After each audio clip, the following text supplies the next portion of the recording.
The wheel started to spin, and they don't allow that anymore. You got a glimpse there of the back end of Nigel Mansell's car with some sort of vapor or smoke showing at the back of the car, and he is definitely off the pace. The team has been, the Newman-Haas team has had a remarkable reliability record so far this year. Were Mansell to retire, it would be the first time a mechanical failure has sidelined it. Well, this guy is normally so fast. I think everybody has to wonder, why is he running so slow? And especially on a road circuit where he is one of the masters of all time. Hey, Bobby, the way things stand right this minute with Nigel in trouble, Emerson Fittipaldi tentatively leads the PPG IndyCar Championship with 108 points to Mansell's 107. That's if the race ended right this minute. The real question I have, though, is this problem appeared several turns before the pit entrance, and Nigel drove right on past the pit entrance and stayed out on the racetrack. So we'll continue to keep an eye on Nigel Mansell, as we will on the front of the field, led by Emerson Fittipaldi, followed by Paul Tracy, Danny Sullivan, and Al Unser Jr. This track back is brought to you by Ford and your Ford dealers. Have you driven a Ford lately? In 1982, Roger Mears, who had a lot of off-road racing experience, decided to try some Fox motocross motorcycle shock absorbers on an Indy car for the first time. And his brother, Rick Mears, a few races later, tried them on his Penske chassis. Well, since that time, motocross technology has made its way to the shock absorber system of an Indy car. These are remote reservoirs that cool the oil from the shock absorber. Over the last few years, aerodynamics has become more and more important in the Indy car development. And it's very important that the air underneath the car helps the car stick to the road, and so therefore the cars are pitch sensitive. That's where the shock absorber comes in. Well, Roger Penske has his own shock absorber company now, run by Jeff Ryan, who was from Fox Shocks, and they now have four-way valving. You can adjust high speed and low speed of both the compression and the rebound. But you may say, well, this doesn't look like an IndyCar shock. Well, you're right. Now everything has made full circle. Penske Shocks now builds a motocross shock absorber. But if you race motorcycles, you probably don't want to race out and buy this one. This prototype costs $5,000. Into the pits, red number 5, Nigel Mansell, and Gary Gerald is there. Two things immediately. Bodywork burning on the right rear. They quickly douse it with water. That doesn't appear to be a major problem. Nigel has been complaining about losing boost. Now it looks like this is anything but a routine stop. The engine has been shut off. They're going to take some of the rear bodywork off. And boy, that championship points lead, major jeopardy right now. Mansell indicating he doesn't know just what the situation is and what he's going to do. We'll wait with the crew and find out. Well, most likely, Gary, what they're going to find is they've got a leak in the exhaust system. The panel burning, whatever's burning back there, is definitely causing some sort of a problem. And so that's going to be the root of where the problem's coming from. Could be an exhaust pipe broken. If he stays in the pits, he could finish no better than 20th place as we look at the interval leaderboard. Mansell's worst finish this season, if you discount the fact that he didn't race at Phoenix at all, was 15th at Detroit when he crashed late in the day. So this could have a definite impact on the season battle for the PPG Cup. That broken exhaust possibility that I told you about, Paul, can also account for the lack of boost that he has, because the driver really wouldn't know the difference. All he would do is look at the numbers, and if they're not high enough, he calls in and says, I don't have enough boost. Just past the halfway point now as Nigel Mansell climbs out of the car, apparently out of this run here in Toronto. Let's get a further update down the pits. Jack Arute. Well, it seems like today we're talking more and more about boost. Listen to what just happened to Paul Tracy.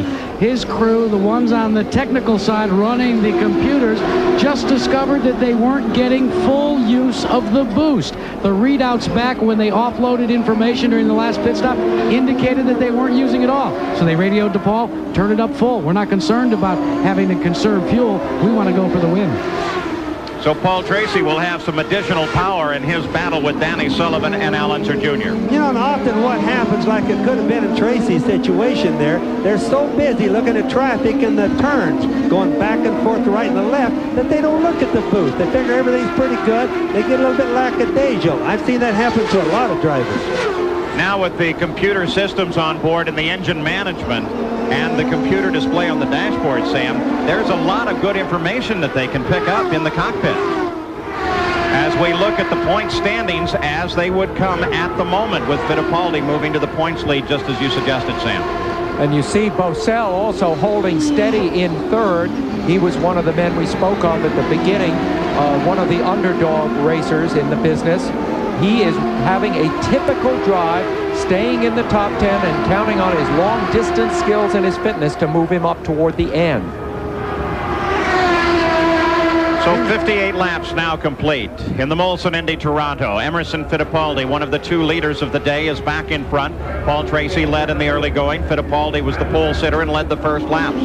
Danny Sullivan and Al Unser Jr., they continue to wage their war within the team for third and fourth position. Bobby Rahal, with one of his best runs of the year, now in fifth place. So this is really the moment when the tide has turned from the Newman-Haas team, which has led the championship either with Nigel or Mario since the beginning of this season. It is now being led by the Penske team, and of course they are not only leading the championship, they are dominating this race. And I said to Roger yesterday, Roger, I think the tide is turning, and he looked at me very sharply and he said, never forget, it could turn the other way really suddenly too. So you know it's on his mind, and he'd like to see it stay this way. Well, he doesn't like prediction there? Is that what that is? Well, Penske doesn't go for superstitions or people predicting wins and things like that. He would rather just go along and try to win every race as it comes. Then if he wins the championship, he's just that much happier. But I think he remembers the quote, eternal vigilance is the price of liberty. I knew you'd get something. He had to do it just again, didn't he? We were headed that way. Saw that one coming, saw the flag out, and Sam drops one in. Thus far this season, Nigel Mansell has the most top 5 finishes with 6. Of course, that's not going to occur today. BOESEL has the most top 10 placings, 7 thus far this season. Let's go to Gary Gerald. Well, Nigel Mansell, we've heard all kinds of problems for you today. What ultimately put you on the sidelines? The right-hand wastegate on the right-hand side, the whole back end blew off, and I had no boost pressure at all, and the boost pressure was dying down. I was having problems for about the last 20 laps.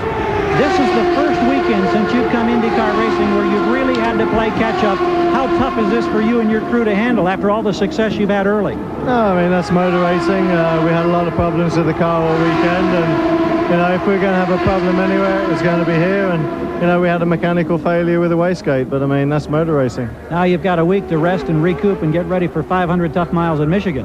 Yeah, absolutely. We wish you well. Thank you. Thank you. Paul? So Bobby Unser was right, and Nigel changes the saying, makes it a little more Euro. That's not just racing, that's motor racing. Top Indy cars motor into Michigan for one of their longest and toughest tests. It's the Michigan 500, August 1st on ABC Sports. Back in Toronto, Canada, the skyline of the downtown, the CN Tower, and not far away, in fact, right next to it. Look in there. There is the Sky Dome, all opened up and ready for the Blue Jays to play baseball. But right now, the focus is over at Exhibition Place, where the Goodyear Blimp Spirit, up from Akron, Ohio, has been on assignment for Goodyear Canada since last Wednesday and floating over the racetrack here at Exhibition Place. And on the track itself, a battle. Bobby Rahal, as he is now trying to run down Al Unser Jr. We take a look at the leaderboard. Fittipaldi in front, followed by Tracy, then Danny Sullivan. In fourth place, it's Al Unser Jr. And right behind him, Bobby Rahal, the defending PPG Cup champion, trying to catch up. Robbie Gordon rounds out the top 6. So we keep an eye on this battle. This is the only confrontation on the race course right now. And from time to time, Rahal has been able to pull up right on the back of Little Al's car. Rahal won the championship in '86, '87, and of course last year. Al won the championship in 1990. So former champions battling it out. And keep in mind, they're only about 8 laps, roughly 7 laps, something like that, off of another pit stop and tire changes. Now the tires in all these cars are beat up and battered right now, pretty bad, slippery. So you don't see a lot of passing, but you see Rahal pulling up on Little Al like that. Yeah, Bobby, and of course by this point the tires will have picked up a lot of the loose rubber and gravel that's on the track from the earlier races, and they're slicker than ever. Sam, they don't do that except when you go slow. And as long as they're racing speed, they stay clean. It's just the rubber wears down close to the cords right now. So the fight continues between Bobby Rahal and Al Unser Jr. for fourth. At the top of the order, it is still Fittipaldi, Tracy Sullivan. No changes there. none of those in contact with one another, strung out on this long circuit lined with concrete barrier here at Exhibition Place. We'll continue to ride and watch and listen with Bobby Rahal.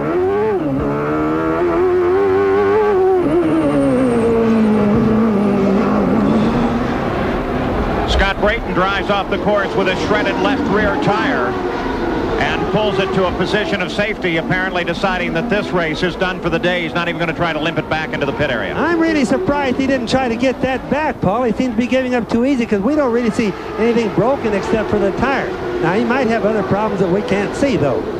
Here's when it let go. And you can see he's locking up the tires. The left front isn't, but the right front locks up. But look at the left rear. It's totally flat, but the car looks like it would be drivable back. Now, Scott may not realize exactly what's wrong. He might think he has other problems besides the tire being flat. Boy, he did a nice job keeping that thing under control. Super good job, Sam. Yep. Super job. Locked the brakes up hard, rode it off into the escape road. No problems whatsoever, and perhaps they can get that thing restarted. And remember, that was at the end of the long back straightaway, so that even shows you more about how good a job he did keeping it under control. Came down from what, about 185 to 0 there? Right, down to 0 in pretty short distance, Paul.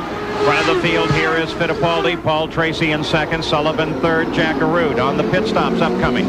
Well, Paul, it should come as no surprise that neither first nor second anticipate any changes. Team Penske very pleased with the performance of both cars.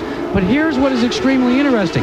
They are going to run as far as they possibly can on this tank of fuel for Emerson Fittipaldi. You know why? They only have 31 gallons left in the main tank here on pit road. They want to make absolutely certain they can take all that in so they won't have to come back again. Let's check in with Gary Gerald.